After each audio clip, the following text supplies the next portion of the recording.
Hey, there's Wisconsin Wine Guy, and I am back again with another selection from Toot Kates here in Verona, Wisconsin. And this is my fall and winter wine selection. And you know what? You can see this wine here. You know, the dark labels, I should say, the dark background labels brings out the name a lot better than the white labels. So this is going to be the Gilbert wine from Columbia Valley, Washington. And it's going to be called, I get the back here. I think the back, oh, it's white. But it says Left Bank. Oh, it says on the front too, Left Bank Wines. So this is why I selected that wine, because it said Left Bank. And then knowing what the grapes are, it's like, well, you know what, I'm going to give this a try. So it's Left Bank because the wine is fashioned after the left bank of Bordeaux. And if you know anything about Bordeaux, left bank is predominantly Cabernet, right bank is predominantly Merlot. I'm a right bank kind of a guy because I'm a Merlot fan.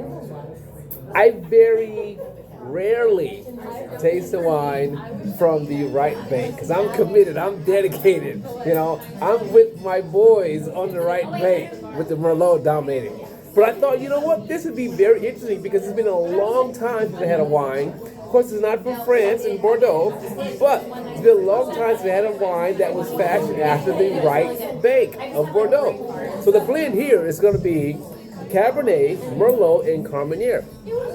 For those who do not know, some of the original grapes, you know, outside of Cabernet and Merlot, right on left bank, you have Carmenere, you have Malbec, you have Petit Verdot, and maybe some Petit Syrah.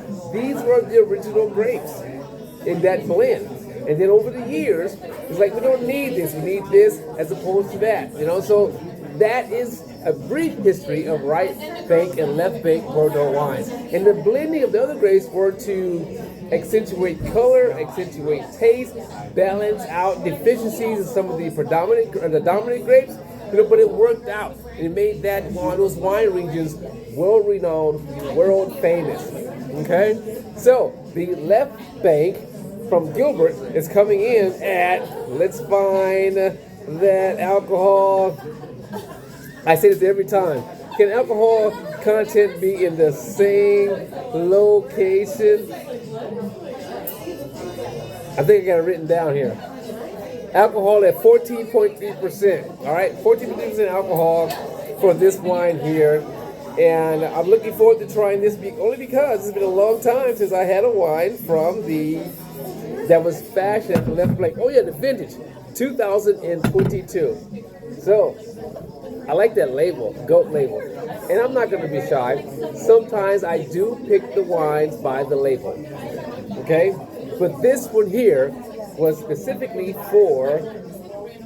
because it was from the left bank or fashioned at the left bank of Bordeaux. Had you noticed a theme that a lot of the wines that tonight were screw caps? For those of you who are traditionalists, I like putting the cork too. But I like screw caps because I can stand the wine up and my cellar instead of laying it down. So let's get to it. Cabernet, dominant, Merlot, and Carmenere. So here's what happens. Cabernet is such a robust wine, you know, and can also produce wines that are, you know, kind of acidic, kind of underripened. So the Merlot comes in, and the Carmenere in this case, but the Merlot always comes in and softens that Cabernet. Okay? That's his job. And that's what's happening here. That's what I love about Merlot, because it has such a diverse style and what it can contribute to a wine. Okay, enough of that.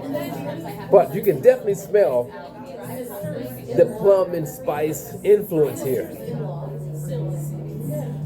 Oh my gosh. And the dark berries. Oh my gosh.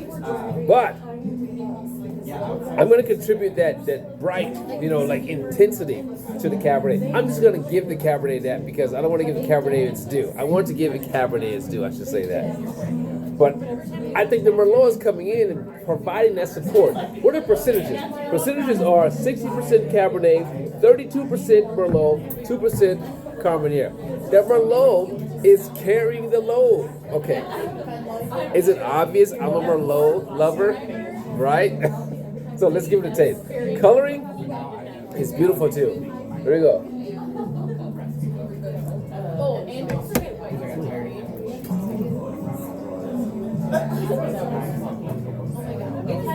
Oh wow.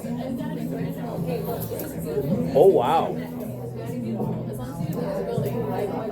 Acidity is very well blended. Not over the top. Doesn't go high, doesn't go low, just right in the middle. But let me give you another taste and taste it again and tell you what I thought about this.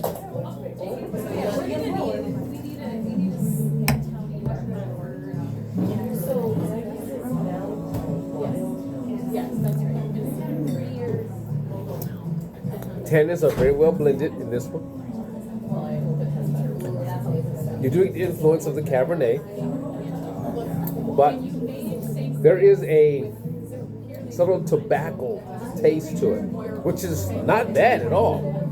Fruit's very well blended. This is 2022? Yeah, 2022.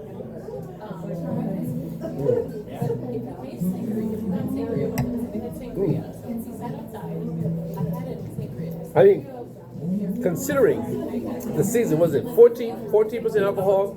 Considering the season transition, 14% doesn't exist on my palate, but maybe it's just my palate. You may feel differently. But, you know, they make some really good wines in Washington. Just to say it. You know, people talk so much about Oregon and the Pinot Noirs, blah, blah, blah, the Chardonnays. They make some really good wines, and there's some really good wines coming out of Washington, and more so the red wines come out of Washington. They do a very good job with that. And this is definitely not an exception to the rule, but an exception to the rule. Did a very good job with this one. I find it does have a slight bitterness on the finish, but that's expected for a dry wine. The finish is dry. With food, this wine would probably shine. And guess what? I'm going to take a piece of my salami and a piece of my blue cheese, and let's find out how it does with food. A lot of flavors going on here.